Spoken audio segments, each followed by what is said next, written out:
ഏറ്റവും പ്രാചീനമായ ഒരു ക്രിസ്മസ് പാരമ്പര്യമാണ് അനുബന്ധിച്ച് കരോൾ ഗാനങ്ങൾ പാടുക എന്നത്. യേശുവിൻ്റെ ജനന സമയത്ത് ആട്ടിടന്മാരോടൊന്നു ചേർന്ന് സ്വർഗത്തിലെ മാലാഖമാർ ഗാനങ്ങൾ ആലപിച്ചുവെന്ന് ബൈബിളിൽ പറയുന്നു. ഇന്നത്തെ ക്രിസ്മസ് കരോളിൻ്റെ ആദ്യ രൂപം 4-ാം നൂറ്റാണ്ടിൽ റോമൻ സാമ്രാജ്യത്തിലാണ് ഉണ്ടായത്. മിലാനിലെ മെത്രാനായിരുന്നു വിശുദ്ധ അംബ്രിയോസ് ആയിരുന്നു ഇത് എഴുതിയത്. പിന്നീട് മറ്റുള്ളവരും അത് അനുകരിക്കുവാൻ തുടങ്ങി.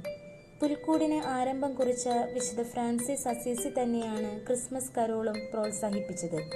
പണ്ട് പള്ളികളിൽ മാത്രം ഒതുങ്ങി നിന്ന ക്രിസ്മസ് കരോൾ ആലാപനം ജനപ്രിയമാകുന്നതിന് പ്രശസ്തരായ എഴുത്തുകാരും ഗായകരും വളരെയധികം സഹായിച്ചിട്ടുണ്ട്. ഇന്ന് ലോകത്തെല്ലായിടത്തും പൊതുസ്ഥലങ്ങളിലും സംഗീത സദസ്സുകളിലും കരോൾ ഗാനാലാപനവും മത്സരവും നടത്തപ്പെടുന്നു. ഗ്രീസ് പോലെയുള്ള ചുരുക്കം ചില പാശ്ചാത്യ രാജ്യങ്ങളിൽ നമ്മുടെ നാട്ടിലേതുപോലെ വീടുകളിൽ തോറും കയറിയിറങ്ങി കരോൾ ഗാനങ്ങൾ ആലപിക്കുന്ന രീതിയും നിലനിൽക്കുന്നു. കേരളത്തിൽ ക്രിസ്മസിനോട് ചേർന്ന് വിവിധ സഭാ വിഭാഗങ്ങൾ നടത്തുന്ന ഐക്യ ക്രിസ്മസ് പരിപാടികളിൽ കരോൾ ഗാന മത്സരങ്ങളും സംഘടിപ്പിക്കാറുണ്ട്.